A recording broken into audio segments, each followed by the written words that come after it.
이번에 어떤 마음가짐을 했냐면 나는 강사다 라는 생각을 했어요. 이게 무슨 말이냐면 여러분은 저를 경험한 적이 없고 저는 여기에 처음 설교를 하잖아요. 그러니까 나는 강사처럼 한번 준비를 해야겠다 그런 생각을 했습니다. 제가 목회하면서 한 번도 수련회 준비를 강사처럼 해본 적은 없는데 그래서 조금 저한테도 좀 색다른 도전이 될 것 같아요. 자, 여러분 이번 수련회 주제가 뭔지 아십니까? 네, 사람은 무엇으로 사는가? 얼라이브죠. 혹시 여러분 이거 제목 어디서 들어본 적 없으십니까? 와, 너무 대단해요. 박수까지. 저는 톨스토이 생각났어요. 톨스토이. 러시아의 대문호 톨스토이가 쓴 단편소설 제목이 사람은 무엇으로 사는가입니다. 예전에 제가 진짜 감명 깊게 읽은 책이거든요. 파란색 표지였는데 되게 철학적인 내용을 담은 줄 알았는데 굉장히 재밌는 그런 소설책이었어요. 그 마지막 답이 뭐라고 되어 있냐면 사람은 사랑으로 산다. love로 되어 있더라고요. 근데 그 책을 읽고 당시에 저는 이렇게 답했습니다. 사람은 사는 집에 평수로 결정난다. 평수가 모든 걸 결정한다. 사람은 평수로 산다. 왜냐면 당시에 저는 고시원에 살고 있었거든요. 문을 열면 바로 이렇게 침대가 있는 그냥 한 평도 안 되는 그런. 근데 저는 평수가 너무 절실했어요. 지금은요, 제가 몇 평에 살 것 같습니까? 한 13평 정도 되는 것 같아요. 네, 그래도 좀 나아졌죠? 근데 톨스토이는 몇 평에 살았을까요? 사랑으로 산다고 한 그 양반은 몇 평에 살았을까요? 제가 조사를 해봤는데 이 인터넷에 있는 자료예요. 484만 평. 나 이 양반 진짜 너무 화가 났어요. 사람으로 산다. 사랑으로 산다 이러면서 350명이 일하는 그 하인을 부리면서 484만 평. 근데 이 양반이 찾아보니까 도박비 때문에 저택을 매각한 적도 있대요. 와, 484만 평 가지고도 부족했나 봐요. 여러분 읽어보면서 내가 평수가 답이라 했는데 그게 답이 아닌 것 같다. 그 생각을 했습니다. 여러분 근데 진짜 이 설교 준비하면서 진짜 질문이 이거였어요. 2800년 전 사람들은 그럼 몇 평에 살았을까? 이게 궁금하더라고요. 이걸 알려면요. 일단 우리가 생각해야 되는 게 우리가 오늘 본문을 본 이 사람들 어디 사람들인지 알아야 됩니다. 오늘 우리가 본 본문 이 미가는요. 이 미가 선지자는 고향이 어디로 나오냐면 모레셋이라고 나옵니다. PPT를 한번 보여주실래요? 모레셋이라는 여기 보면 잘 보이나 모르겠는데 검은색 보이세요? 검은색? 네, 영어로 가드라고 되어 있는 곳이거든요. 그 가드 주위로 빨간색, 초록색, 파란색의 세 점이 보여요. 이 모레셋의 위치입니다. 이게 무슨 말이냐면 한 곳이 아니라 왜 세 곳이냐면 학자들이요 어딘지 몰라요. 그래서 세 곳을 가지고 계속 싸운 거예요. 여러분 여기 검은색 가드라고 된 이 동네를 모레셋을 특정하려면 반드시 알아야 됩니다. 왜냐하면 모레셋의 진짜 풀네임이 있어요. 풀네임은 뭐냐면 감사합니다. 풀네임은 모레셋 가드예요. 가드. 네. 가드가 어딘지 아세요? 골리앗의 고향이에요. 가드 사람 골리앗. 다윗과 골리앗 할 때 그 골리앗이 이 가드에서 살았거든요. 이 블레셋 5대 도시 중에 하나였고요. 그 중에서도 제일 컸습니다. 이 PPT 아직 아니고요. 아직 아닙니다.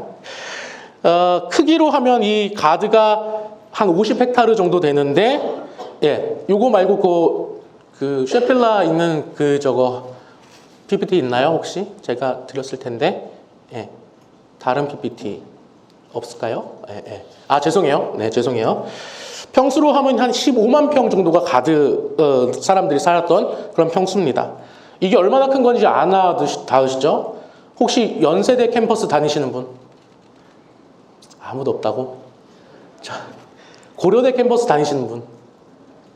네. 그럼 제가 잘못 준비를 했네요. 연세대랑 고려대 캠퍼스 합친 거만한 크기가 가드 크기예요. 조금 와닿으세요? 그것보다 살짝 작아요. 그래서 가드는요, 당시 이스라엘 땅 전체에서 제일 큰 도시였어요. 근데 이 모레셋은 이 가드 바로 옆에 있었어요. 그래서 이름이 모레셋 가드입니다. 그래서 모레셋이라는 이름의 뜻은요, 소속, 소유 이런 뜻을 가지고 있어요. 그러면 모레셋 가드란 뜻은 뭐냐면 가드에 속한 모레셋이란 뜻입니다. 다시 말해서 위성도시예요.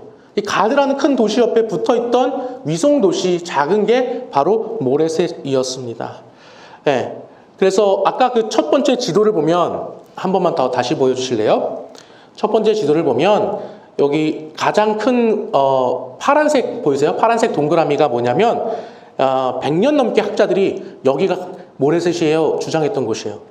그 4세기에 유세비우스라는 교부가 있는데 그 교부가 여기가 모레셋이야 라고 말을 했어요. 전혀 과학적인 근거가 없습니다.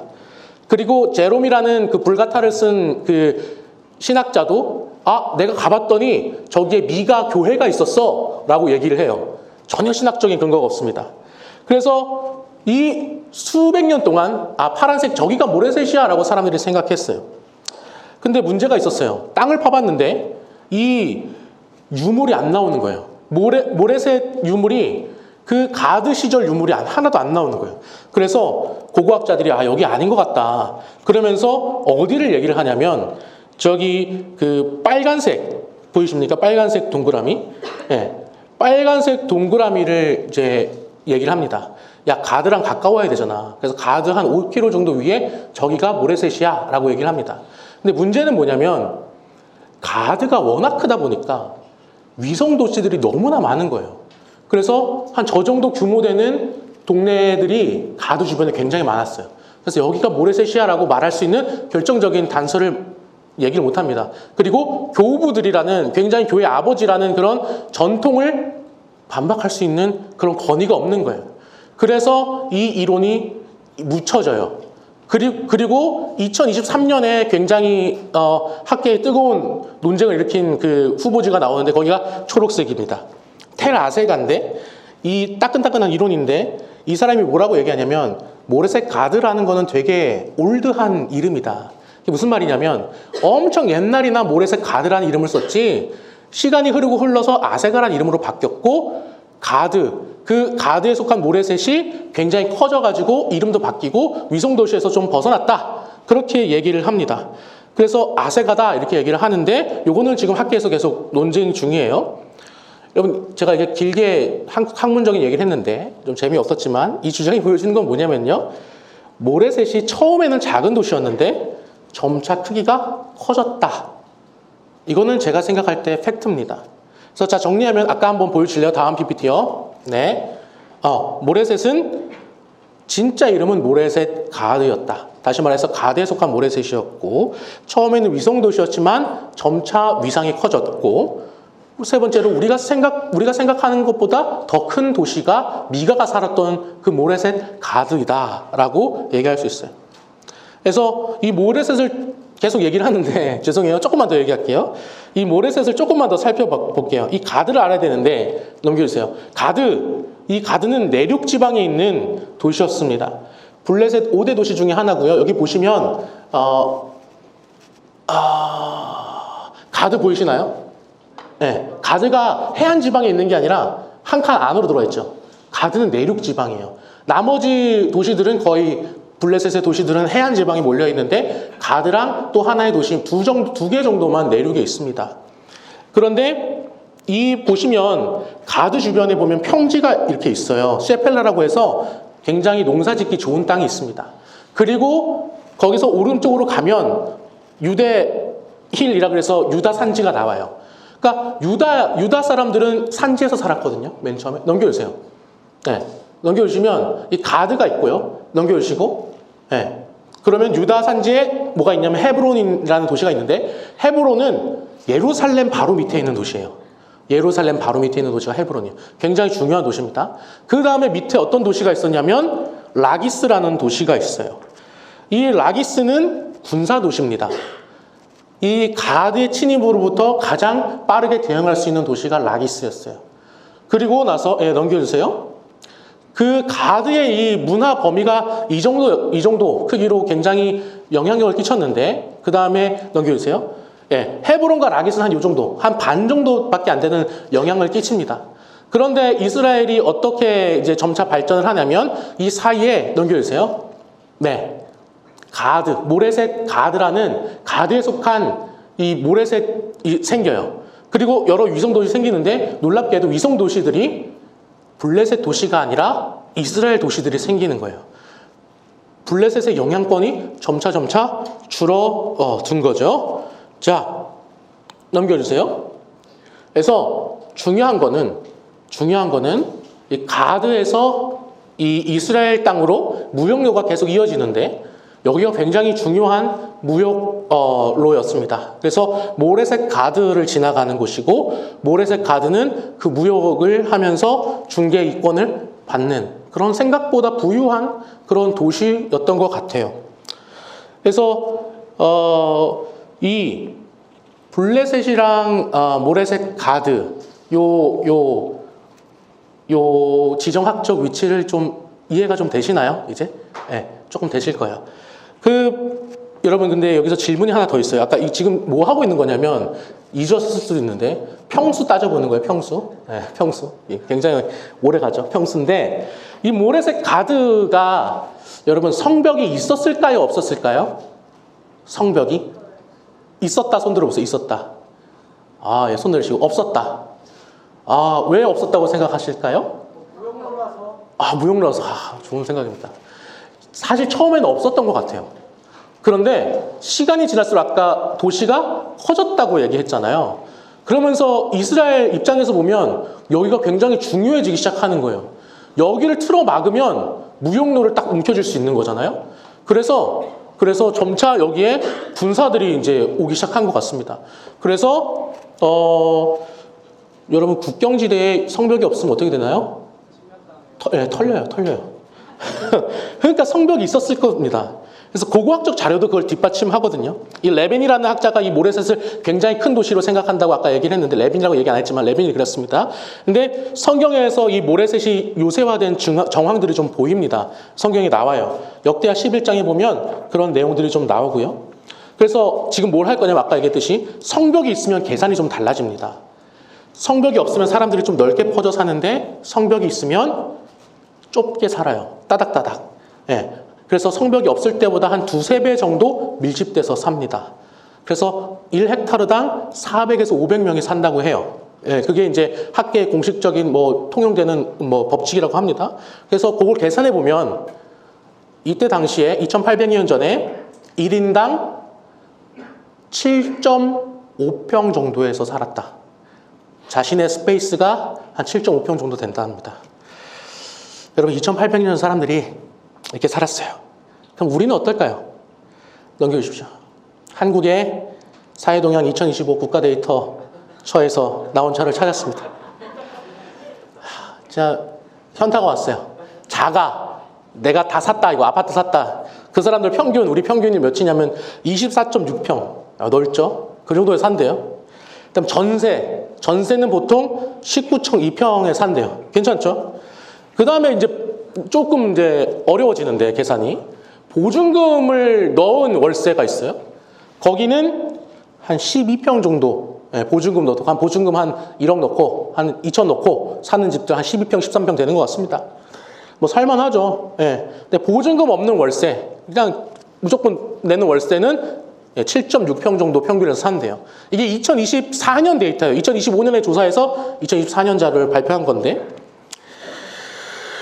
보증금 없는 월세가 7.6평이라는 걸 보면 2800년 전이나 똑같아. 사람 사는 건 바뀌는 게 없어요. 여러분 놀랍지 않아요? 저희가 조사하면서 와 진짜 7.6평이 그냥 한 사람이 사는 최소한의 인간답게 사는 범위구나 라고 생각을 했는데 근데 여러분 이 통계에는 함정이 있습니다. 평균의 함정이에요. 여기는 고시원이 명명되지 않았어요. 여러분 혹시 노량진 고시생들 계세요? 혹시 고시원 산다 계세요? 네, 부끄러운 거 아닌데 한번 손 한번. 네네, 알겠습니다. 좋아요. 거기 몇 평이에요? 한 평 될까 말까 한 공간이 많죠. 그렇죠? 네. 여러분들 비난하려고 하는 게 아닙니다. 고시원 형제들은 2800년 전보다 못한 곳에 살고 있어요. 여러분 저도 거기 살았거든요. 우리 고시원 동문회 한번 해야 될 것 같아.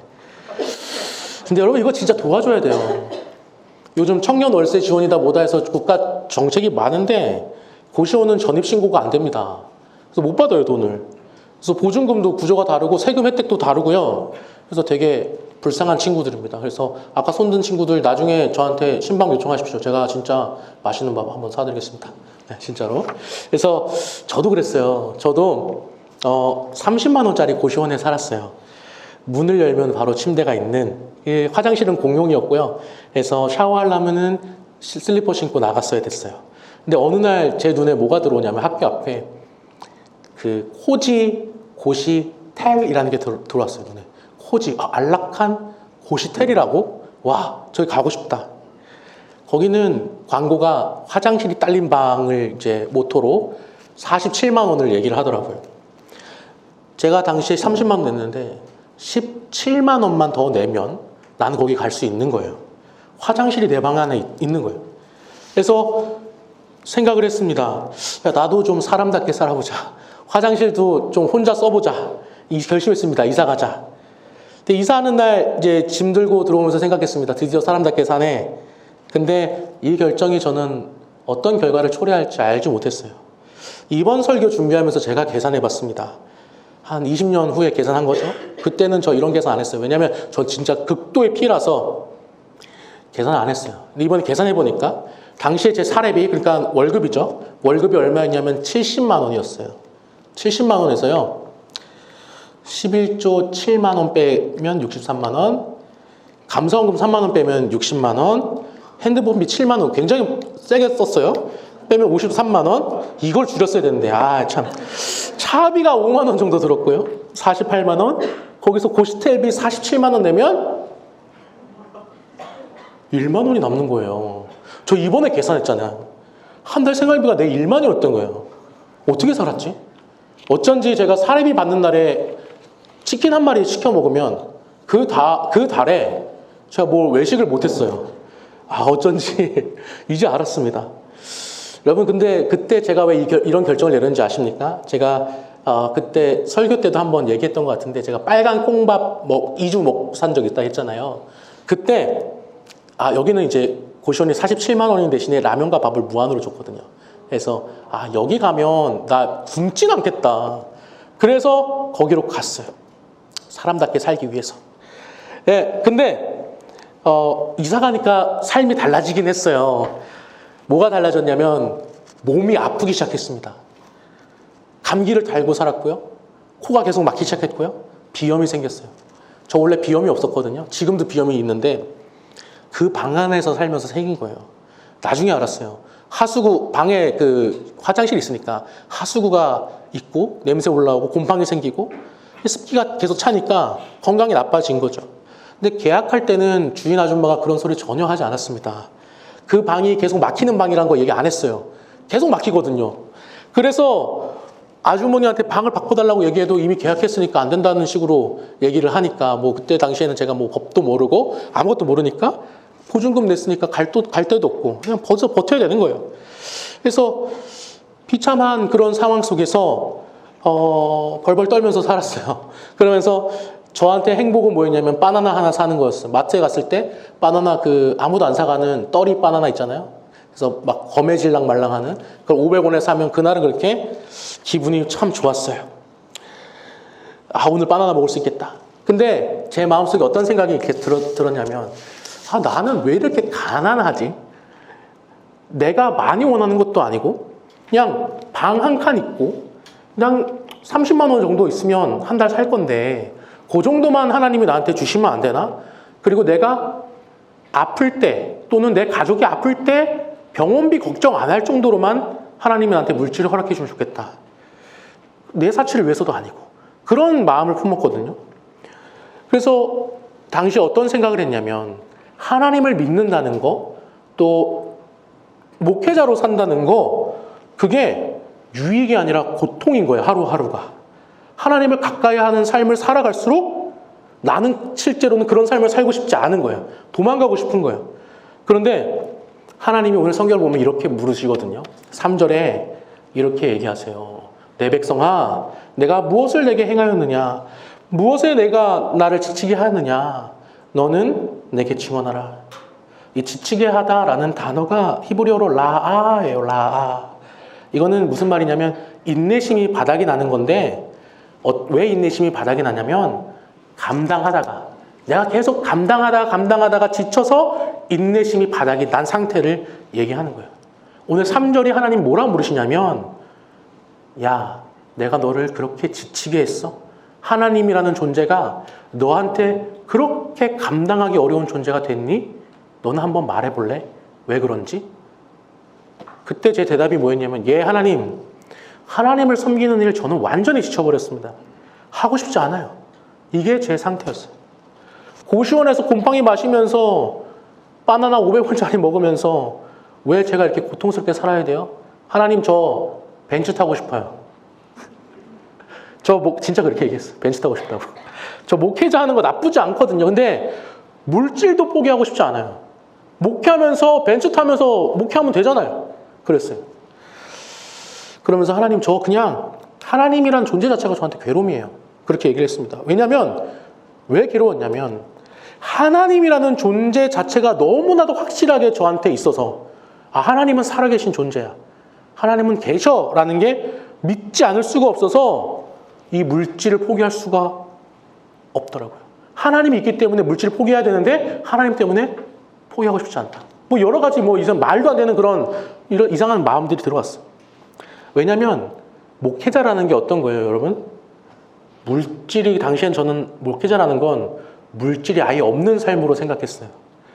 왜냐하면 성경을 보면 선지자들이 나오잖아요. 다 목회자들인데 가난한 선지자 생도라고 정확한 표현이 나오는 구절들이 있어요. 얼마나 가난하면 성경에서조차 가난뱅이라고 기록을 해놨냐. 맨날 불행하고 가족들은 맨날 버림받고 아빠는 사역하느라 바쁘고 지금 현대 이야기를 하는 게 아니라 옛날 선지자들을 얘기하는 겁니다. 여러분, 그 가족들이 제 눈에 보이는 거예요. 계속. 선지자의 삶은 그 가족은 고통받는 삶인데 내가 많은 거 원하는 거 아닌데 그것까지 포기해야 되나? 근데 여러분, 제가 이 성경을 보면서 이 미가의 살던 상황이요, 오늘날 우리의 상황과 너무나도 똑같다는 것을 계속 알게 됐습니다. 아까 우리가 얘기한 대로 미가는 모레셋 가드에서 태어났어요. 근데 여기가 어떤 동네였냐면 물질이 전부가 되던 시대의 한가운데 있던 동네입니다. 그래서 살아남는 것이 강한 거, 살아남는 것이 최고로 여겨지던 시대에 미가가 살았던 거예요. Dead or alive. 이거 아니죠? 느낌 이거 아니잖아. Death or alive. 그죠? 근데요, 그 시대의 alive는 살아남는 거였어요. 어떻게든 살아남으면 alive고, 돈 벌면 alive고, 성 안에 들어가면 와우 alive고, 남들보다 더 가지면 땡큐 alive였어. 여러분, 아까 말했듯이 가드가 원래 대도시였잖아요. 블레셋, 골리앗의 고향. 근데 가드가요, 미가가 태어나기 한 100년 전에 어떻게 되냐면 멸망을 당합니다. 저기 북쪽에 있는 아람 왕 하사엘이라는 사람이 가드를 점령하러 와서 가드에 있는 많은 사람들을 죽이고 가드를 폐허로 만들어요. 도시를 완전히 파괴해요.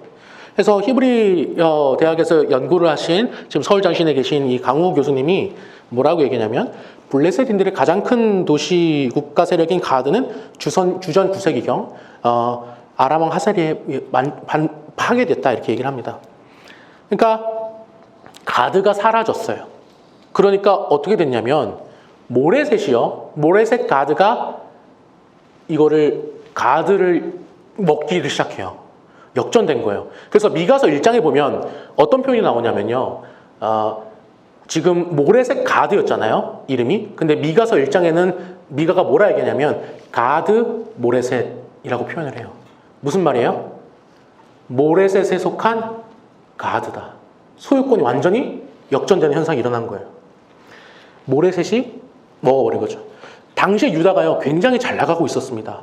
가드 쪽 땅도 가져오고요. 올리브 산업이 당시에 이 가드의 주 산업이었거든요. 국제에서 독점하던 산업이었는데 그것을 모레셋이라는 동네를 필두로 유다 그 셰펠라 지역, 그 평지 지역이 다 먹어버려요. 네. 그래서 올리브 산업을 다 가져가요. 그래서 무역로도 틀어지고요. 중간 무역으로 돈을 엄청 법니다. 완전 버블 경제. 뭘 해도 이득. 안 하면 바보. 투자 안 하면 바보인 거예요. 기회를 틈타서 가드 쪽에 가서 한몫 잡는 게 굉장히 똑똑한 거였어요. 심지어요, 논문을 보면 재밌는 상황이 나오는데 이스라엘 사람들이 어떻게까지 하냐면 가드에 가서 그 성벽을 뜯어가지고 집을 지었어요. 거기 있는 건축자들을 다 갖고 왔어요. 생각해 보세요. 망한 도시 가서 성벽에 돌 뜯어오는 거예요. 성벽 돌이 당시에는 귀중한 건축 자재였으니까 이미 다듬어져 있으니까 요즘으로 치면 당근마켓인 거죠. 가드산 성벽돌, 직거래, 모래셋, 상태최상, 골리앗이 쓰던 돌 뭐 이렇게 해서 올린 거예요. 그러면 그게 골리앗 프리미엄이 붙어갖고 유대 사람들이 사가는 거죠. 댓글도 달려요. 혹시 내고 되나요? 진짜. 이게 무슨 말이냐면 흥정을 하는 거예요, 사람들이. 당시에는 이게 얼라이브였어요.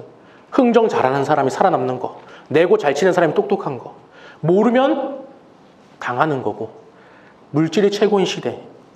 이게 당시에 모래셋의 상황이었던 거죠. 그런데 여러분, 여기에 어떤 사람들이 있었냐면 가드가 망하고 나서 폐허에 사람들이 살고 있었습니다. 갈 곳 없는 사람들, 힘없는 여자들, 아이들, 피난민들이 살고 있었어요. 고고학에서는 이 사람들을 뭐라고 부르냐면 스쿼터스라 불러요. 스쿼터스. 여러분 그 헬스 좋아하시는 분은 알 텐데 스쿼트 아시죠? 스쿼트. 앉았다 일어났다 하는 거. 이 스쿼터스는 쪼그려 앉아 있는 사람들을 말하는 겁니다. 이게 무슨 말이냐면 허가받지 못한 사람들, 망한 도시 폐허에서 허가받지 않는 채 쪼그려서 피해서 사는 사람들을 말하는 거예요. 근데 유다 사람들이 뭘 했냐면요, 거기 가서 돌 뜯어오는 것만 한 게 아니라 그 사람들한테 빼앗아 온 거예요. 스쿼터스한테.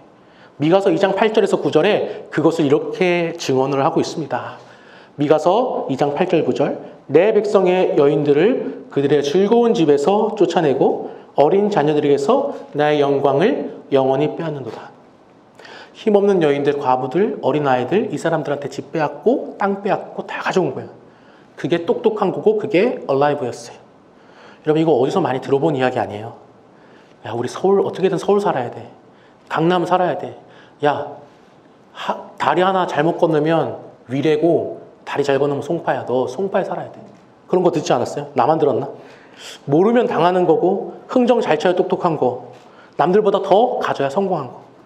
2800년 전이나 지금이나 똑같다는 거예요. 그럼 우리와 비슷한 상황에서 미가는 여러분 어떤 삶을 살고 있었을까요? 미가의 이름의 뜻은 뭐냐면요, 미가 야후입니다. 누가 하나님과 여호와와 같은가? 누가 하나님과 같은가? 근데 여러분 이 친구가 특이한 게 있어요. 성경에 보면 보통 선지자들이 아빠 이름이 나와요. 이사야는 아모스의 아들 이사야. 그 다음에 예레미야는 힐기야의 아들 예레미야 이렇게 나오는데 미가는 아빠 이름이 없어요. 이게 무슨 말이냐면 근본도 없고 족보도 없다는 뜻이에요. 다시 말해서 그냥 별 볼 일 없다 이런 뜻이에요. 이 사람 집안은 별로 안 유명하다는 거예요. 근데 여러분 이 안 유명한 사람이 얼마나 오래 사역했는지 아세요? 아모스, 예레미야 뭐 그렇게 오래 사역 안 했습니다. 예레미야는 좀 오래 사역했는데 이 미가는 최대 50년 정도 사역했다 봐요. 사역을 50년 했어요. 은퇴할 때까지 사역한 거예요, 이 사람. 20대 있으면 70대까지 이제 한 거죠. 근데 여러분 미가가 뭐라고 얘기했냐면 사람들한테, 그 모레사 사람들한테 너희 망해. 야, 폭락 온다. 다 무너진다. 근데 어떻게 됐냐면 1년이 지나도 안 망해요. 5년, 10년, 20년이 지나도 안 망해요. 오히려 더 잘 나가는 거예요. 가드 땅 가져오고 올리브 산업 확장하고 무역로 장악하고. 저는 여기서 미가의 외침에서 뭐가 생각났냐면 주식이 생각났어요. 여러분 이거 완전 주식 아니에요? 미가가 폭락 온다 다 팔아. 근데 계속 오르는 거예요. 사람들이 뭐라 그랬겠어요? 야, 미가가 또 폭락 온다고 했대. 야, 걔 작년에도 그랬잖아. 걔 말 듣고 팔았으면 진짜 손해봤다. 요즘 말로 하면 미가는 완전히 쇼충이었어, 쇼충이. 여러분 혹시 이거까지 얘기해야 되나? 슈카월드라고 아세요? 아시는 분들 계시죠? 요즘 청년들 그런 거 주식도 하고 하니까 코인도 하고. 주식 관련 유튜버인데 거기 게스트로 나온 여자 한 명이 이런 이야기를 합니다. 곧버스도 국장이다. 잘 모르시죠? 곧버스가 뭐냐면 코스피가 떨어지면 돈을 버는 게 곧버스예요. 하락에 베팅하는 건데 그걸 하락이 아니라 국장에 돈이 들어온다 얘기한 거예요. 아, 좀 어렵죠? 예. 유다 사람들도 똑같았어요. 과부한테 집 빼앗고 고아한테서 땅 뺏고 스쿼터스 쫓아내고 그러면서 뭐라고 했냐면 이게 경제성장이다. 이게 국력이다. 곧버스트 국장이다. 미가 혼자 뒷목 잡고 있는 거예요. 아, 이걸 모르시면 좀 네, 안타깝습니다. 아무튼 지금 현재 상황이 그런 거예요. 미가 혼자 폭락한다 외치는 거예요. 근데 문제는 20년 30년이 지나도 폭락이 안 되는 거예요. 봤죠? 안 망하죠? 미가 저 양반 폭락 온다는데 저거 완전 쇼쟁이죠? 막 이러고 있는 거예요. 미가 아내 입장에서는요, 이 얘기를 할 수 있잖아요. 집에서 여보 다들 땅 사서 부자 됐대. 여보 옆집은 올리브 농장 확장했대. 투자했대. 여보 우리만 이러고 있어. 당신 말대로 폭락 온다며 언제 와? 미가 자녀들은 친구들이 다 잘 살아요. 지금 버블 경제라니까요. 새 옷 입고 좋은 옷 입고 아빠 우리도 좀 잘 살면 안 돼? 아빠 말이 맞으면 왜 아직도 이래? 계속 이러고 있는 거죠. 가족들이. 근데 미가가 한 행동이 있어요. 가족들 앞에서. 미가서 1장 8절이에요. 미가서 1장 8절에 미가가 이렇게 행동을 합니다. 이러므로 내가 슬피 울며 부르짖으며 벗은 몸으로 다니며 승냥이처럼 슬피 울며 타조처럼 애곡하리니 이렇게 얘기합니다. 여기서 이 벗은 몸, 발가벗은 거 히브리어로 쇼알알이에요. 쇼알알 발가벗은 거. 집에서 아내랑 아이들이 처자식이 얘기합니다. 왜 이렇게 사냐? 그랬더니 미가는 한술 더 떠서 옷까지 벗고 다니는 거예요. 얼마나 수치스러워요? 가족들 입장에서. 아까 우리가 모래새 크기를 추정했잖아요. 한 3만 평 정도 되는 크기거든요. 사실 얘기를 안 했지만 인구로 치면 한 3천에서 4천 명 정도 살았다고 볼 수 있어요. 정확한 건 아니고 추정치입니다. 여러 가지 학자들마다 다른데 작은 마을은 아니었어요. 그렇지만 한 3천, 4천 살면 여러분 대충 다 알 거예요. 이웃들이. 그죠? 그 동네에서 벌거벗고 다닌 거예요. 사람들이 뭐라 그랬겠어요? 야, 쇼충이 저거 옷 입을 돈도 없다. 망했다. 30년 동안 폭락 온다고 해서 완전 저꼴 났네. 미가 아내는 여보 제발 옷 좀 입어. 부끄러워 죽겠어. 미가 자녀들은요. 아빠 보면 피해 다녔을 거예요. 아빠라고 부르지도 않았을 거예요. 그럼 미가라고 안 부끄러웠을까요? 부끄럽고 창피했겠죠. 근데 미가는 옷을 벗고 예언을 합니다. 이게 너희들의 미래고 이게 너희가 당할 수치다. 이미 벌거벗었다. 단 한 명이라도 이 심각성을 깨닫고 돌이킨다면 한 명이라도 이걸 보고 정말 살 수 있다면 나는 옷을 벗겠다. 그 마음을 가지고 미가가 옷을 벗고 예언을 한 겁니다. 결국에는 미가의 말이 옳았죠. 몇십 년 후에 다 망했으니까. 여러분 미가는요 뭘 받길래 이토록 구구절절 외치고 다녔을까요? 그 전에 먼저 당시에 사람들이 하나님 앞에 어떻게 행했는지를 좀 살펴봐야 됩니다. 아까도 말했지만 당시는 물질이 전부인 시대였어요. 돈이 최고인 시대였어요. 돈이면 다 되는 시대였어요. 근데 사람들이 하나님 앞에 나올 때도 똑같은 마인드로 나오는 거예요. 오늘 본문 6절과 7절에 이렇게 기록되어 있죠. 6절에 이렇게 되어 있습니다. 사람들이 나올 때 이렇게 얘기하는 거예요. 내가 무엇을 가지고 여호와 앞에 나가며 높으신 하나님께 경배할까? 내가 번제물로 1년 된 송아지를 가지고 그 앞에 나갈까? 무슨 말이냐면 뭘 들고 가야 하나님 기뻐할까? 다시 말해서 쉽게 얘기해서 얼마의 코인을 넣으면 하나님이 해피할까? 이런 얘기입니다. 7절도 이렇게 기록되어 있는데 7절 보면 여호와께서 천천의 순양이나 만만의 기름강을 기뻐하실까? 내 허물을 위하여 내 마다들을 내 영혼의 죄로 말미암아 내 몸에 열매를 드릴까? 이렇게 얘기합니다. 이게 무슨 말이냐면 송아지가 안 되면 수장 1000마리, 그래도 안 되면 기름 10,000통, 그래도 안 되면 내 사랑하는 마다들까지 바쳐야지. 이거 굉장히 하나님에 대한 헌신 같잖아요. 그게 아니에요. 소중한 걸 넣으면 큰 걸 받을 거야 라는 사람들의 마음이 여러분 정말 하나님 앞에 기쁜 마음이었을까요? 하나님을 정말 생각하는 마음이었을까요? 원래 하나님이 헌금을 받을 때 뭐라고 말씀하셨냐면 신명기 16장에 여러분 이거는 기억하셨으면 좋겠어요. 하나님 확실하게 뭐라고 얘기하시냐면 빈손으로 내 앞에 나와서 내 얼굴을 보지 말라라고 말씀하셨어요. 빈손으로 나오지 말라 그랬어요. 그 다음 구절이 중요해요. 각 사람이 너의 하나님 여호와께서 주신 복을 따라 그 힘대로 드릴지니라. 100원이든 10원이든 1000원이든 상관없이 하나님이 베풀으신 은혜에 감격해서 가지고 나오라. 즐겨내라. 기뻐해서 내라 라고 말씀하셨어요. 근데 이 사람들은 완전 다르게 이해한 거예요. 하나님한테 감사해서 제사를 드리는 게 아니라 내 죄를 덮으려고, 죄책감을 덜으려고 뇌물처럼 드리는 거였어요. 하나님을 사랑해서 드리는 게 아니라 투자하듯이, 거래하듯이 드리는 거예요. 내가 이만큼 하나님한테 바치면 하나님이 이거보다 10배는 더 주겠지? 하나님, 우리 하나님 가성비 좋다. 이 신은 믿어야 된다. 그럼 미가가 이걸 보면서 얼마나 안타까웠겠어요? 30년 동안 외쳤는데, 벌거벗으면서 외쳤는데 사람들은 여전히 이러고 있는 거예요. 뭘 더 드려야 되지? 얼마면 되지? 그게 아닌데. 하나님이 진짜 원한 거가 아닌데. 하나님을 거래 상대로 보는 이스라엘, 하나님이 어떤 분인지 모르니까 그러고 있는 거잖아요. 근데 이게 그때만의 이야기는 아닌 것 같아요. 우리는 어떻습니까? 하나님 저 새벽기도 한 달 했잖아요. 이번 치어 굳혀주세요. 나쁜 마음은 아니잖아요. 그렇죠? 하나님 저 11조 꼬박꼬박 냈잖아요. 이번 달 좀 잘 풀리게 좀 해주세요. 하나님 저 봉사 열심히 했잖아요. 뭐 주셔야 되는 거 아니에요. 하나님 저 기도 이만큼 했는데 응답 주셔야죠. 무언가를 바치고 무언가를 받으려고 하는 상행위잖아요. 거래. 물질 만능의 시대에 속한 우리는 이게 어쩌면 잘못인지도 아닌지도 모르고 너무나 그 개념에 취해서 하나님도 똑같이 거래하려고 하진 않나 한번 생각해 봤으면 좋겠습니다. 하나님을 사랑해서가 아니라 뭔가 받으려고 하는 그런 협상, 예배가 아니라 거래. 여러분 이런 적 참 많죠. 저도 마찬가지였어요. 그래서 미가가 그런 우리의 마음을 알고 답을 주는데, 그렇게 살지 말라고, 어떻게 하면 그렇게 살지 않을 수 있을까에 답을 주는데, 그게 뭐였냐?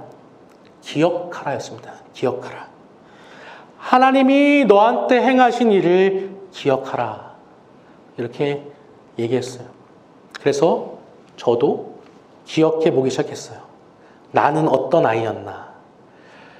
사실 설교 준비하면서 여기까지만 하고 끝내려 했습니다. 이 뒤에 부분부터는 간증인데, 간증이 설교 분량만큼 나오더라고요.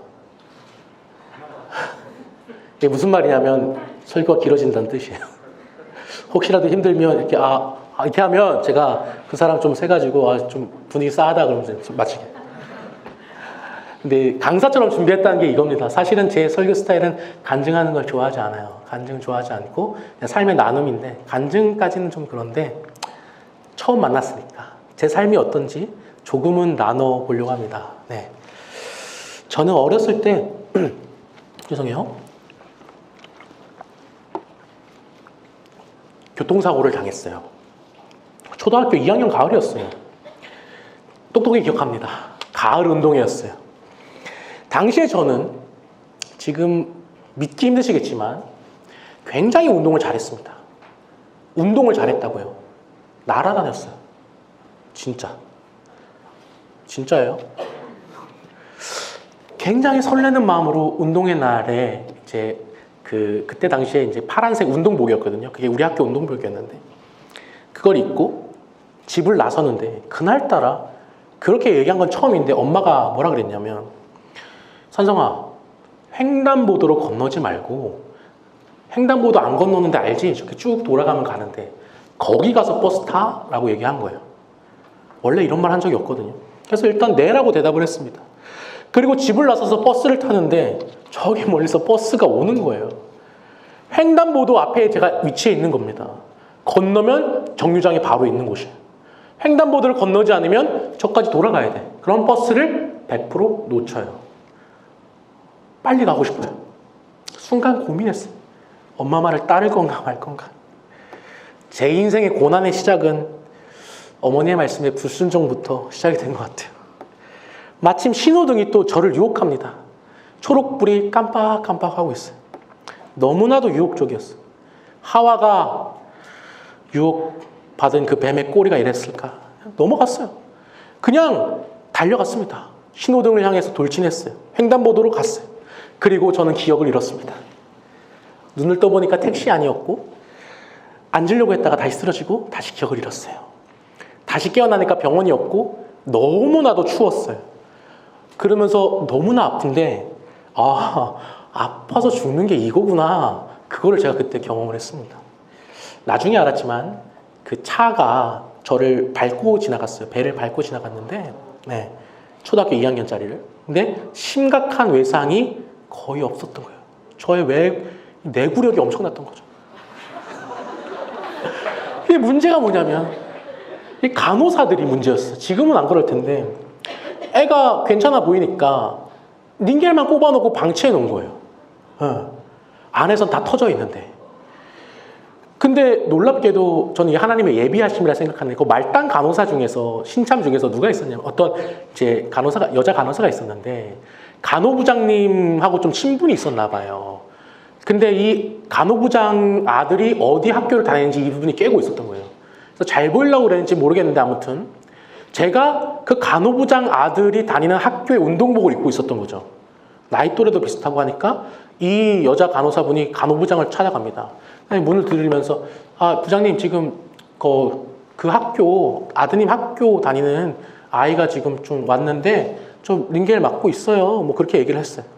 그러니까 관심이 생겼는지 이 엄마의 마음인지 모르겠는데 아무튼 내려와 보셨어요. 그리고 나서 간호사들이 줄줄이 초상이 났죠. 미쳤냐고, 너네 뭐 하냐고 하면서 바로 이 간호부장님이 이 원장님을 찾아가서 바로 응급수술을 잡습니다. 그런데 여기서 놀라운 하나님의 예비하심이 있었는데 이 간호부장님이 누구였냐면 당시에 저는 부반장이었고요. 이 어머니는 반장 엄마였어요. 그러니까 반장, 부반장 사이였던 거예요. 이 간호부장님이 저를 알아보시고 바로 저희 어머니한테 전화를 했어요. 오라고. 큰일 났다고. 그리고 더 놀라운 건 당시에 제가 이제 강원도 동해시에 살았거든요. 굉장히 낙후된 곳인데 촌동네잖아요. 수술을 할 사람이 사실 없어요. 근데 얼마 전에 누가 왔냐면 서울 출신의 젊은 의사 양반이 내려온 거예요. 수술할 수 있는. 예비하심이 있었던 거죠. 근데 놀랍게도 그 의사 선생님도 제 친구의 아빠였어요. 인연이라는 게 하나님의 예비하심이 있는 것 같습니다. 이분들이 자신들과 아는 사이니까, 아들의 친구니까 더 세심하게 저를 살펴주셨던 것 같아요. 그렇게 수술을 하게 되는데 이 의사 선생님, 창범이 아빠인데 의사 선생님이 뭐라 그랬냐면 살 확률이 0.2%밖에 안 되고 수술을 성공해도 살 가망이 거의 없다. 기도하셔야 된다. 그렇게 얘기한 거예요. 그래서 수술하는 내내 이제 교회에서는 모두 기도하기 시작했고 모여서 그때 당시에는 이제 교회에 모이는 일이 흔했기 때문에 거기서 기도했습니다. 아빠는 수술실에 들어갔어요. 여러분 원래 보호자가 못 들어가잖아요. 근데 의사 선생님이 창범이 아빠가 들어오라 그랬어요. 마지막일 수도 있다고. 그래서 이 아빠가 그 수술을 다 봤습니다. 제 배를 가르고 갈비뼈가 다 부러져 있는 것도 봤고 장기들이 막 뭉개져 있어서 간을 자르고 소장, 대장 자르고 뭐 하는 온갖 것들 그 장면들을 다 지켜봤어요. 수술 시간 8시간이었는데 그 시간 동안 있었대요. 지금이라면 어림도 없었을 일이죠. 근데 친구 아빠의 배려였는지 그렇게 저희 아버지는 수술을 끝까지 지켜보셨습니다. 그래서 수술이 끝나고 이제 아빠가 나오셨는데 당시에 같이 계셨던 교회 장로님, 홍 장로님인데 그 장로님이 뭐라고 증언을 하셨냐면 저희 아버지가 시체처럼 뻣뻣이 굳어서 나왔다 이렇게 얘기하셨어요. 저희 아버지는 제 기억으로는 어렸을 때 굉장히 온화한 분이셨어요. 그런데 그날을 기점으로 정신이 좀 맛이 갔어요. 화가 매우 많아지셨고 자그만 일에도 화를 냈다가 웃었다가 막 조울증처럼 막 이렇게 되신 거예요. 정신병자 같았어요. 그리고 저는 그 정신병자와 같아진 아버지와 몇 년을 보냈냐? 20년 넘게 시간을 보냈습니다. 그 상태로. 근데 지금 와서 생각해보면 아버지는 그럴 수밖에 없었다. 저렇게 화가 날 수밖에 없었다. 나라면 화를 사귀지 못했을 것 같고 정신을 놓아버렸을 것 같다. 그런 생각을 해요. 만약에 내 아들이 그런 일을 당했으면. 왜냐? 나중에 말하겠지만 저를 이렇게 만든 사람이 같은 교회 사람이었어요. 근데 그분은 단 한 번도 병문안을 온 적이 없습니다. 그렇게 저는 중환자실에서 한 4개월인가 5개월? 이렇게 몇 개월 있었던 것 같아요. 옆에서는 맨날 사람이 죽어나갔어요. 근데 신기하게도 저는 아픈 기억이 없어요. 간호사들이랑 엄마가 물어봤거든요. 안 아파? 괜찮아? 저는 일어나지도 못하는 상황이었거든요. 근데 저는 괜찮다 그랬어요. 그때마다 왜인지 모르게 예수님의 십자가가 늘 제 머리에 이미지처럼 생각이 났거든요. 어린 나이였지만 어떤 생각했냐면 진짜 안 아프네. 예수님이 내 고통을 경감시켜주고 있나 봐 라는 생각을 했었어요. 십자가를 대신 지고 가는 예수님의 모습이 늘 떠올랐습니다. 저는 몰랐는데 사실 엄마가 그 몇 개월을 고생을 했답니다. 중환자실에 원래 보호자 못 들어가잖아요. 근데 모르겠어요. 이 당시에 우리나라 법이 참 문제였던 것 같긴 한데 뭐 법도 없이 그냥 간호사들이 들어오라고 했나 봐요. 그래서 병수발을 엄마가 드셨어요. 저는 잠을 잔다고 생각했는데 그때마다 엄마는 저를 지켜보셨고 저도 몰랐지만 사경을 굉장히 많이 헤맸다고 합니다. 굉장히 아팠던 밤이었어요. 밤인 것 같아요. 열이 엄청 올라가지고 꿈을 하나 꿨어요. 한 바위, 예수님이 그 기도하는 모습을 하는 바위 아세요? 그 그림, 그 전형적인 그림 있잖아요. 그런 바위가 보였고 그 뒤에 굉장히 무섭게 생긴 게 보이진 않았는데 마귀구나라고 느껴지는 존재가 숨어 있었고 저를 계속 잡아가려고 이렇게 눈이 빨개는데 이렇게 노려보고 있었어요. 저는 엄청 무서웠는데 계속 주기도문을 외웠습니다. 그래서 밤새 잠 한숨 못 자고 꿈에서 계속 주기도문을 흥얼거렸어요. 근데 잠에서 깨서 어머니한테 뭐라고 얘기했냐면 엄마, 예수님이 나 지켜줬어 라고 얘기했던 기억이 나요. 저희 엄마는 까먹었을 수도 있는데 저는 그날 잠에서 깨어나서 하나님한테 마음으로 다짐을 하나 합니다. 하나님, 저 살려줬으니까 저 목회자 될게요. 제가 누가 시키지도 않았는데 초등학교 2학년 때 이 약속하고 이 약속을 단 한 번도 입으로 꺼낸 적이 없습니다. 언제까지 안 꺼냈냐면 고3 수능 원서 쓰는 날 우리 가족이 다 뒤집어졌어요. 신학교를 썼거든요.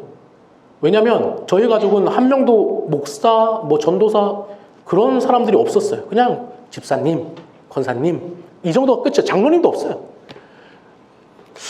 심지어 수능도 제가 좀 잘 보긴 했거든요. 어쨌든 그래서 뒤집어진 거예요. 왜 제가 그때까지 말 안 했는지 저는 모르겠어요. 일부러 말 안 한 게 아니라 그냥 말할 필요성이 없었어요. 나는 그냥 신학교 간다가 당연한 내 삶의 전제였고 수능 받고 나 이제 원서 써야지 끝.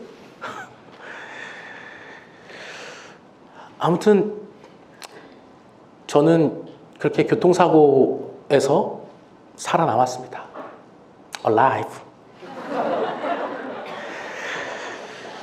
이 병상 생활도 간증까지는 아니고 아무튼 얘기할 게 되게 스토리들이 여러 가지들이 많은데 너무 딥하니까 나중에 1대1로 만났을 때 신방에서 좀 얘기할 수 있으면 얘기를 나누고요. 근데 지금도 생각나는 사람이 2명 있어요, 당시에. 제가 사람은 어떻게 사는 게 중요한가라는 깨달음을 준 사람들인데 같은 중환자실에 있던 사람이에요. 한 명은 아저씨예요. 제 바로 옆자리에 누웠는데 술에 취해 시비가 걸려가지고 구타를 당해서 내장이 많이 상해서 들어온 아저씨예요. 술 먹고 시비 걸려가지고. 근데 이 아저씨가 화가 굉장히 많았어요. 아프다고 고래고래 소리치는 거예요. 중환자실에서요. 그 정도로 왕성하게 소리를 쓰는 사람은 이분밖에 없었어요. 가족들도 면회 와서는 우리 아빠, 애 아빠 살겠다 이러고 갔어요. 완전 쌩쌩하니까. 그런데 얼마 안 가서 중환자실이 조용한 거예요. 돌아가셨어요. 맨날 화내고 소리 지르던 사람이 그 안에 있는 분노가 죽으니까 조용해지더라고요. 죽을 때까지 화내다 간 아저씨였어요. 그리고 또 다른 아이는 소녀였어요. 여기서 살짝 로맨스가 있습니다.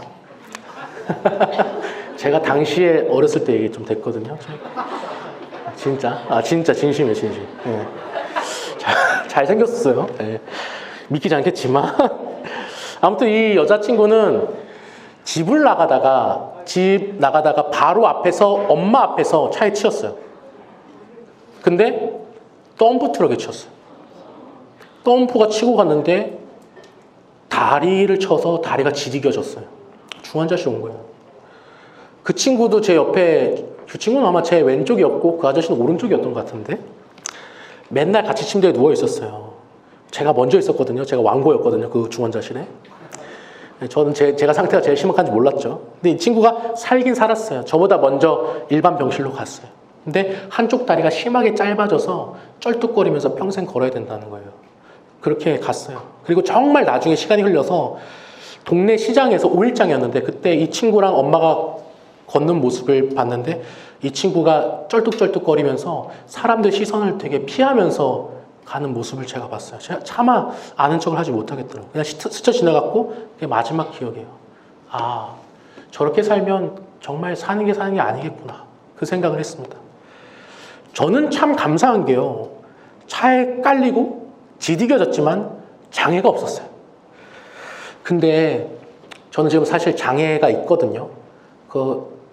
그것도 이제 교통사고가 나서인데 나중에 뭐 내일쯤 얘기할 거예요. 근데 아까 제가 잠깐 언급했지만 저를 친 사람이 누군지 아세요? 저를 친 사람, 교회 사람이라고 그랬잖아요. 저희 엄마를 언니라고 부르던 같은 구역의 집사님이에요. 같은 구역이었어요. 정말 친하게 지냈는데 그날 저를 친 거예요. 근데 그때 이분이 뭐라고 주장을 했냐?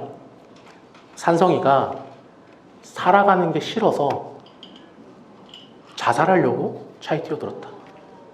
저보고 자살하려고 했다는 거예요. 가을 운동회가 신나가지고 가는 이 아이가 우울해서 자살하려고 뛰어들었다. 초등학교 2학년이. 솔직히 저는 저를 모르면 그렇게 얘기할 수 있다고 생각합니다. 근데 구역 예배 때 같이 예수님의 이름으로 떡을 떼었던 그 사람이, 나를 잘 아는 그 사람이 내가 자살하려고 뛰어들었다. 여러분, 이분이 왜 그런 말 했을까요? 제가 피 성향을 지녔다 했잖아요. 극도의 피라고. 놀랍게도요. 지금까지 왜 이분이 이런 증언을 했을까라고 생각했던 적이 단 한 번도 없어요. 의심을 품었던 적이 없어요. 의문을 가졌던 적이 없어요. 저는 사실 이 간증을 이렇게 자세하게 하는 것도 제 삶에서 지금이 처음입니다. 대충 사고 났다라고만 얘기했지 이렇게 푼 적이 없어요. 이번에 말씀 준비하면서 생각해 봤습니다. 그분이 왜 그랬을까? 첫 번째는 아마 두려움 때문이었던 것 같아요. 내가 사람을 쳤다. 이 애가 죽으면 어떡하지? 사람을 죽인 살인자가 되네. 아마 그 두려움이 제일 컸었을 것 같아요. 두 번째로는 현실적인 문제인데 돈 때문이었던 것 같아요. 당시에 우리나라가 보험이 그렇게 잘 되어 있지 않았습니다. 사고 난 거 피해 보상, 치료비 다 감당해야 되니까 그게 싫었을 거예요. 그래서 재판을 가게 돼요. 처음에는 목격자들 증언 택시 아저씨가 있었는데 아이가 횡단보도 건너고 있었고 파란불이었고 그때 차가 와서 쳤다 이렇게 얘기를 했어요. 경찰서 진술에. 근데 재판에 가서 그분이 말을 바꿨습니다. 애가 자살하려고 뛰어들었다. 택시기사가 제가 자살을 하려고 했는지 어떻게 알겠어요? 돈으로 이분을 매수했더라고요. 검사는요, 그냥 판사가 물어보면 네네 하세요 라고 저한테 얘기했어요. 초등학교 2학년짜리한테. 저희 아버지는 가난해서 변호사도 못 썼어요. 아빠랑 단둘이 법원에 갔습니다. 당시에 초등학교 3학년쯤 됐겠죠. 내내 거리다 나왔고요. 아빠는 제가 지금도 기억나요. 맞은편에서 저를 그냥 지켜만 보고 있었어요. 재판에서 졌어요. 제가 그 이후로부터 공권력이 저한테 조언해 주는 걸 믿지 않습니다. 엄청난 불신이 생겼어요. 아무튼 저는 그렇게 재판에 졌고 저희 집은 큰 빚을 지게 됐어요. 그쪽 소송비도 다 떠안아야 됐으니까. 치료비, 입원비. 근데 지금 와서 생각해 보면 지금 설교 준비하면서 느낀 건데 제가 부모가 되니까 느낀 건데 저희 부모님한테 가장 큰 상처는 물질적인 손해보다도 재판 기록에 아이가 자살하려고 차에 뛰어들었다라는 기록이 명기되었다는 거, 그게 가장 큰 상처이지 않을까? 그런 생각을 했어요. 솔직히 말하면요, 성인이 될 때까지 저는 아빠한테 분노가 있었던 것 같아요. 굉장한 분노가 있었습니다. 왜 아빠는 그런 정보에 무지해서 나 같았으면 어떻게든 빚내갖고 변호사 선임했을 텐데 왜 혼자서 그 모든 걸 감당하다가 재판에서 져버렸지? 그런 생각했어요. 근데 지금 생각해보니까 제가 아빠가 되니까 알 것 같아요. 아빠 마음, 얼마나 무력한 그 마음. 아빠도 아는 게 없고 돈도 없고 아들이 억울하게 판결받는 게 싫지만 그걸 지켜봐야 되는 그 마음, 얼마나 힘들었을까. 이젠 좀 알 것 같아요. 그리고 아빠가 왜 그렇게 분노 조절이 안 됐는지도. 사실 그 분노 조절에 저도 지대한 영향을 끼쳤습니다. 제가 좀 약간 미친놈이었어요. 저를 친 그 집사님한테 아들이 하나 있었거든요. 이거 얘기해도 되나 모르겠는데 시몬이라고, 실명을 거론해도 되나 모르겠는데 오프 더 레코드니까 시몬이 형이 나보다 형이었어. 1살. 당시 저희 교회가 크지 않았거든요. 같이 놀 사람이 많지 않았어요. 그래서 저는 그 시몬이 형을 매주 저희 집에 초대를 했습니다. 형 같이 놀아. 우리 집에서 자고 갈래? 미쳤던 것 같아요. 나를 친 사람의 아들을요 매주 데리고 와서 놀았어요. 엄마는 저와 그 시몬이 형을 위해서 주일마다 저녁밥을 맛있게 지어서 줬어요. 그리고 저희 부모님은 매주 교회 갈 때마다 저를 차로 치고 제가 자살을 하려고 했던 아이로 몰아간 그 사람들을 만나야 됐어요. 같이 찬송 부르고 예배 드리고, 그분이 기도인도 대표 기도라고도 하죠. 그 기도, 그 거룩한 모습으로 나와서 하는 그 기도를 드려야만 했습니다. 그 와중에 아들은 정신이 나갔는지 그 집의 아들, 완전 건강한 그 아들 데리고 와서 놀고 있고, 나중에 이 시몬이란 형은 얼마나 건강했는지 축구 선수가 됩니다. 아무튼 지금 와서 생각해보면 저보다 저희 부모님이 더 대단하다라는 생각이 들어요.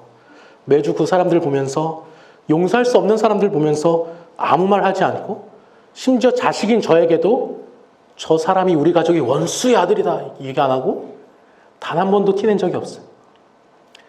심지어 쟤 좀 데리고 안 왔으면 좋겠어 이런 말 한 적도 없어요. 오히려 잘 왔어 이렇게 해줬어요.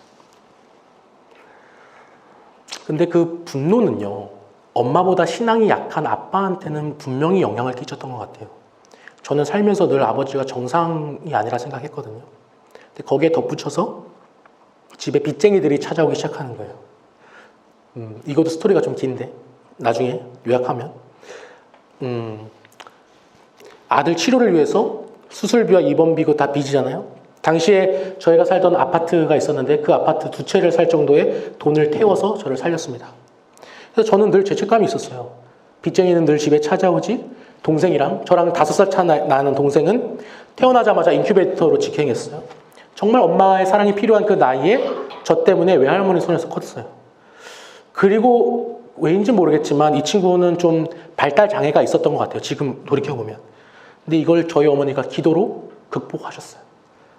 이 친구에 대한 간증거리도 참 많은데 그건 기회가 되면 나중에 한번 얘기하는 걸로 하고, 아무튼 저는 어릴 때부터 늘 어떤 생각을 했냐면, 내가 존재하지 않았다면, 나만 없었다면 우리 집이 이렇게 안 됐을 거야. 그 생각했어요. 그래서 욥기 읽을 때마다, 제가 성경을 많이 봤는데 욥기 읽을 때마다 욥이 그 자신의 태어난 날을 저주하는 그 구절이 있거든요. 그거 보면서 엄청 감정이입했어요. 아, 나도 태어나지 말았으면. 지금 와서 생각하면 참 감사한 게요, 놀랍게도 저는 저를 이렇게 만든 그 사람을 미워하지 않았어요. 아니, 그런 생각조차 품지 못했어요. 그냥 다 나 때문이야 라고 생각했어요. 여러분, 저는 내 마음에 다른 사람을 미워하지 않게 해주신 하나님한테 감사합니다. 미움이라는 감정을요, 느끼지도 못하게 하나님이 만들어주셨다라고 저는 생각해요. 이건 내 힘이 아니에요. 하나님이 그렇게 해주셨다고 고백합니다. 물론 여러분, 후유증이 있어요. 제가 목이 맨날 삐뚤어지고요, 갈비뼈가 갑자기 삐끗하는 것 같으면서 숨을 쉬면 칼로 폐를 찌르는 그런 고통들이 찾아왔어요. 그게 중학교 때까지 계속됐거든요. 이번에 설교 준비하면서 오랜만에 그 고통을 다시 느꼈습니다. 제가 2주 전부터 목이 지금 똑같이 삐뚤어져가지고 엄청 고생하고 있는데, 오늘 아내가 산부인과 갈 일이 있어가지고 갔는데 마침 병원 옆에 예비하신 것처럼 통증 마취 의학과 그게 있더라고요. 그래서 가서 의사 선생님한테 갔더니 주사 10방울 놔줬어요. 좀 괜찮아요. 아무튼 그래서 그 고통을 느끼면서 그 옛날 기억이 올라오면서 감정이 느껴지는 거예요. 옛날 그 감정이. 그때 난 어떻게 했지? 매일 눈물 흘리면서 기도했거든요. 하나님, 나 왜 이렇게 아파야 돼요? 왜 남들은 편하게 숨 쉬는데 저 숨 쉬는 것마저 왜 이렇게 고통스러워야 돼요? 그 감정. 근데 신기한 일이 생겼어요. 제가 당시 중학교를 명문중학교에 다녔습니다. 당시에 동네에서 알아주는 학교였어요. 그래서 근데 거리가 꽤 멀어서 버스를 타고 가야 됐는데, 그 학교를 1년을 다녔는데 어떤 일이 있었냐면, 갑자기 학교가 이사를 가겠대. 완전 논밭으로. 문제가 뭐냐면, 전 버스를 타고 다녔는데 거기까지 가는, 저희 집에서 가는 버스 노선이 없는 거예요. 저희 집만 없고 다른 지역에 있는 애들은 노선이 있었어요. 집에 가서 가려면 걸어가야 돼요. 40분을. 아, 미친. 아, 죄송합니다. 비속어를 썼어. 거리는 가까워졌어요. 물질적인 거리는, 물리적인 거리는 가까워졌는데, 버스가 없으니까 40분을, 왕복 80분을 걸어 다녀야 돼. 매일같이. 제가 그때 학교에서 유명했습니다. 1교시 안 들어오는 학생으로. 지각을 밤부터 지해서. 그래서 저는 맞는 게 두렵지 않아요. 그래서, 근데 놀라운 게 뭔지 아십니까? 중학교를 졸업할 때쯤에요. 몸이 더 이상 안 아픈 거예요. 목이 삐뚤어지지 않는 거예요. 중학교 이후로 지금 처음 목이 삐뚤어진 거거든요. 좀 약간, 좀 놀랍긴 해요. 그래서, 그 김용규 목사님이 뭐 수련회 준비할 때마다 뭐 어디가 터지고 했다는데, 이 교회 전통인가 봐요. 그래서 아무튼 하나님이 걷기 운동 시켜준 게 아닐까, 몸이 회복된 비결 중 하나가 그게 아닐까, 학교를 옮기신 하나님, 뭐 사람들 믿지 않겠지만 이 생각합니다. 그 사이에 어머니는 재정난 때문에 보험회사를 다니기 시작합니다. 나중에 알았어요, 엄마가 얼마나 힘들게 살았는지. 근데 사실 그거는 이제 또 엄마의 스토리가 또 있는데, 자기 잘못이 또 있어요. 뭐 보증을 또 잘못 썼어요. 아무튼 뭐 그게 있어요. 인생이 참 구덩이 속에 구덩이의 인생을 계속 했는데, 아무튼 그런 상황에서 어머니가 이제 빚을 다 갚으셨어요. 하나님이 딱 그때까지 일을 시켜주셨어요. 플러스 마이너스 제로가 됐을 때 그만두셨거든요. 근데 물론 살아가면서 카드값, 생활비 이거는 물론 이렇게 마이너스입니다. 제가 말하는 거는 그 병원비를 다 갚았다는 얘기예요. 병원비. 그게 제 고3 때 일이었습니다. 여러분 오래 걸렸어요. 초등학교 2학년에서 고3까지. 제 기억으로는 집에 딱지가 붙었던 적도 있고요. 맨날 김치만 먹었지만 그래도 제 기억에는요, 나 진짜 가난해. 가난해서 죽을 것 같아. 나 돈 많이 벌고 싶어. 그랬던 적은 고3 때까지 단 한 번도 없었어요. 물질을 간절히 원했던 적이 단 한 번도 없어요. 그런데 설교 준비하면서, 지금은 아니지만 한 몇 년, 한 3, 4년 전에 생각인데, 제가 물질을 너무나도 원하고 있는 거예요. 벤츠 타고 다니고 싶다. 코인을 좀 해볼까? 그런 생각을 했는데 다시 생각이 났어요. 나는 그렇게 가난하게 살 때조차 물질이 중요한 사람이 아니었는데 왜 이렇게 됐지? 이제 시간을 좀 점프하려고 해요. 시간이 많이 가서 7년 정도 전 일입니다. 그 사이에 많은 일들이 있었죠. 생략하고, 시몬이 엄마가 저희 엄마를 찾아왔어요. 한 7년 전쯤에. 진짜 큰 돈을 들고 찾아왔어요. 제가 엄마한테 들었는데 저였으면 그거 진짜 받았을 텐데 엄마 안 받았어요. 미안하다고, 자기를 용서해달라고 엎드렸대요. 그러면서 자신의 상황을 말하기 시작했답니다. 시몬이 형은 인생이 좀 잘 안 풀렸어요. 축구선수 하다가 잘 안 풀려서 은퇴하고, 아빠가 덤프트럭 기사였는데 그 가업으로 물려받아서 덤프트럭 일을 했습니다. 그러다가 아내를 만나서 아기를 가졌는데, 아이가 나왔는데 아기한테 장애가 생긴 거예요. 아기가. 그때 이 여자 집사님이 자기가 예전에 나한테 한 일 때문에 이 아이가 장애를 갖게 됐다라고 생각을 한 거예요. 그래서 이 아이의 장애를 고치려면 저희한테 용서를 받아야 되겠다는 생각이 들어서 이 돈을 들고 사과하러 왔다는 거예요. 돈을 들고 왔어요. 너무 큰 돈이었어요. 저는 지금도 이 아이가요, 그들이 저한테 악하게 했기 때문에 장애를 가졌다고 절대 생각하지 않습니다. 아이가 무슨 죄가 있겠어요. 근데 하나 안타까운 건 뭐냐면, 이 사람들이 정말 그 몇십 년 전의 이야기를 해결하지 못한 채 계속 죄책감 속에 살아가고 있다는 거잖아요. 저는요, 애초에 이 사람들에 대해서 생각을 하지 않고 살았어요. 그렇게 원망이나 분노가 없었어요. 이건 정말 하나님한테 감사해요. 전 다 저 때문이라 생각했거든요. 근데 이들은 아직도 그 잘못 속에서 살아가고 있다는 거예요. 그리고 이제 와서 그 큰 돈으로 잘못을 덮어보려고 하는 모습.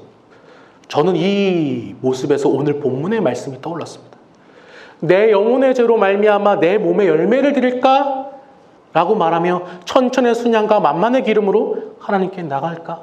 내가 많이 드리면 그 돈으로 하나님이 내 죄를 용서해 줄까? 이 모습이 떠올랐어요. 저는 이 집사님의 모습을 보면서 그렇게밖에 생각할 수 없는 물질 만능주의에 빠져서 그렇게밖에 사고할 수밖에 없는 그들의 인생이 너무나도 불쌍했습니다. 저는 이미 이들을 용서했거든요, 옛날에. 아니, 용서가 뭐예요?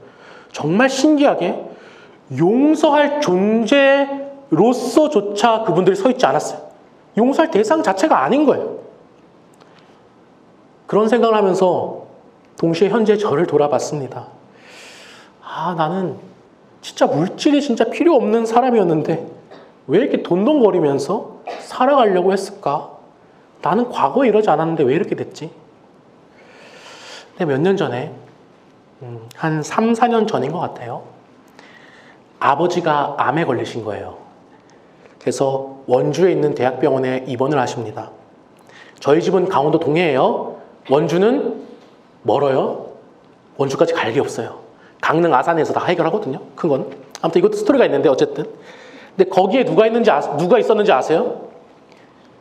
시몬이 아빠가 입원해 있었어요. 저희 아버지와 똑같은 암으로. 어떻게 거기서 만났는지.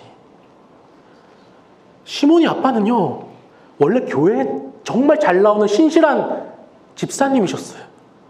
근데 재판을 그렇게 가고 내가 자살하려고 했다라는 그 소문이 교회에 퍼지면서 이분이 그 시몬이 엄마 집사님은 잘 나오는데 이분이 교회를 안 나왔어요. 심성이 고운 분이었거든요. 미안했던 것 같아요. 근데 거기서 또 그렇게 만났는데 시몬이 엄마가 또 미안하다고 용서해달라는 거예요.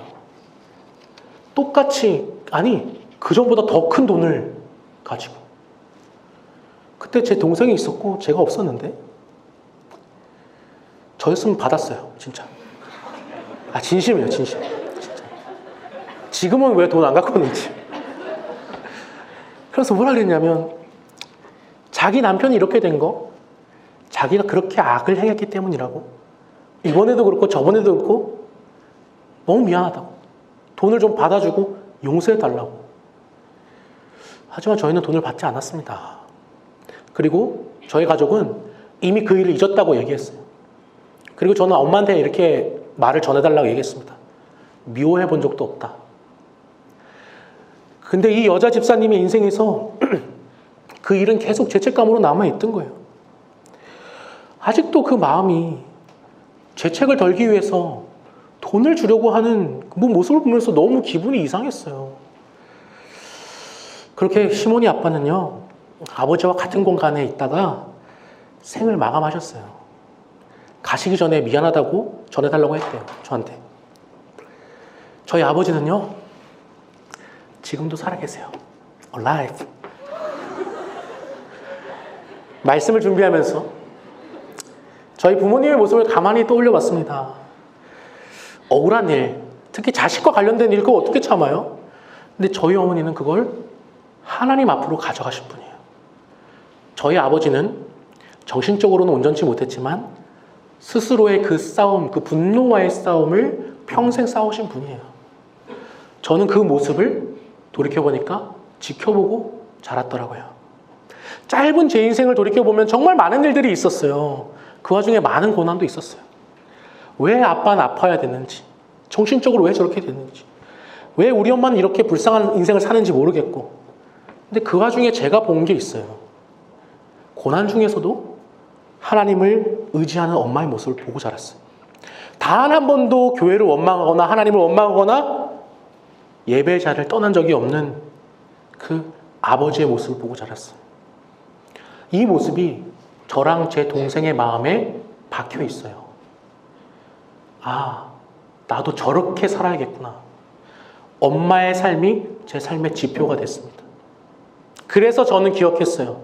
하나님이 나한테 행하신 일들, 하나님이 나한테 뭘 했는지, 중환자실에서 고통을 경감시켜 주셨던 일, 장애 없이 살아가게 하신 일, 걷기를 통해서 그 80분을 통해서 치유하신 일, 그리고 어머니를 통해서 빚을 갚게 하시고 미움 대신 용서의 마음을 주시고 고난 중에도 하나님을 의지하는 엄마와 아빠를 보여주신 것. 8절에 하나님께서 미가를 통해서 우리한테 이렇게 말씀하고 계십니다.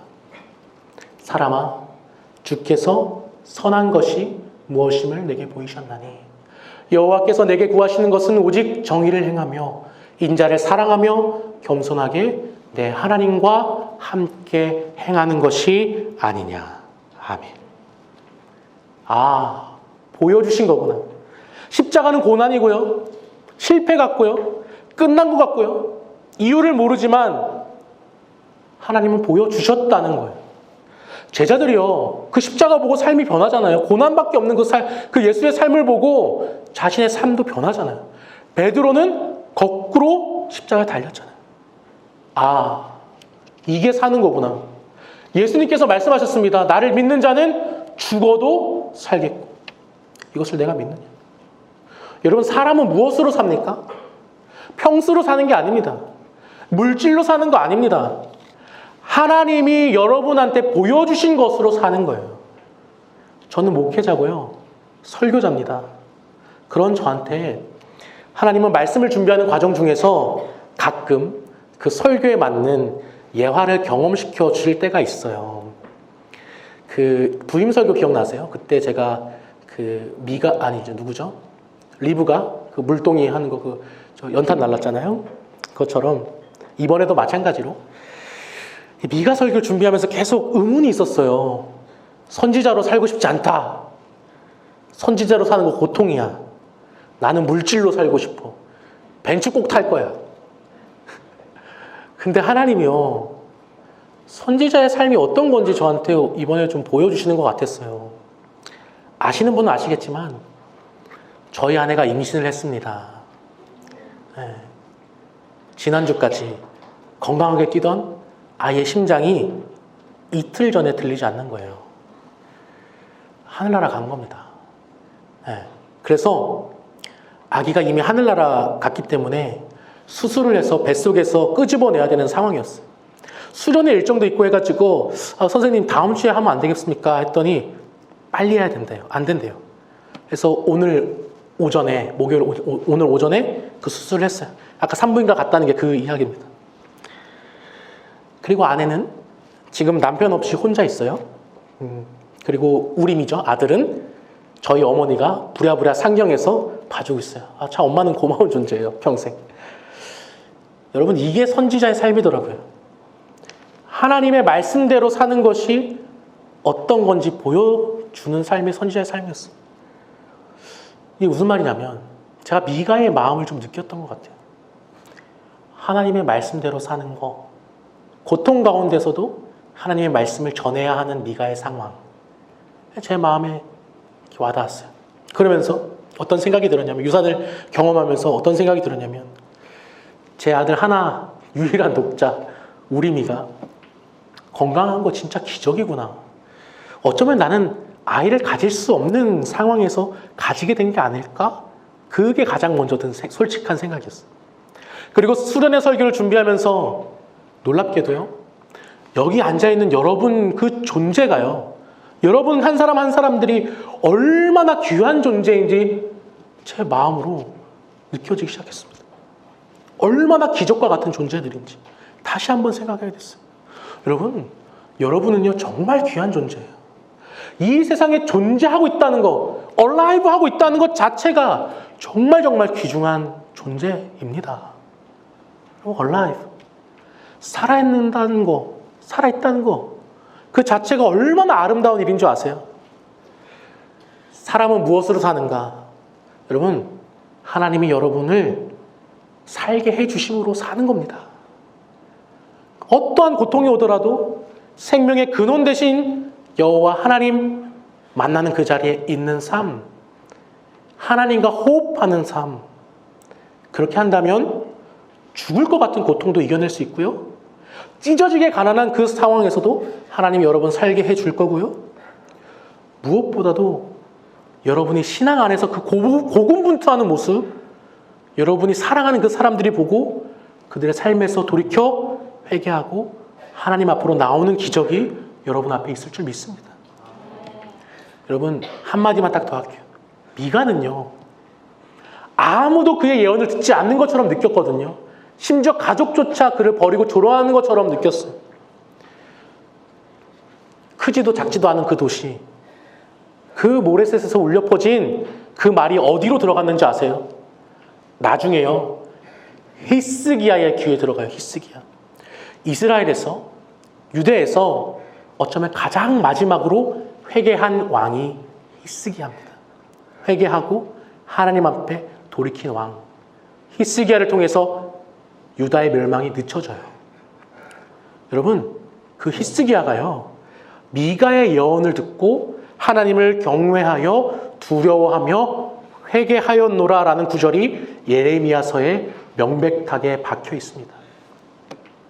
여러분, 아무도 듣지 않는 것 같은 미가, 그 미가의 외침이 선한 마음을 품은 한 사람, 그 한 사람을 회개하게 만들었어요. 그리고 그 회개는 나라의 멸망을 늦추는 놀라운 기적이 되었습니다. 여러분, 오늘 이 자리가 하나님을 만나시는 자리, 여러분에게 하나님이 보여지는 자리, 하나님이 여러분의 인생을 이끌어 가신다는 것을 확신하는 자리가 되기를 간절히 소망합니다.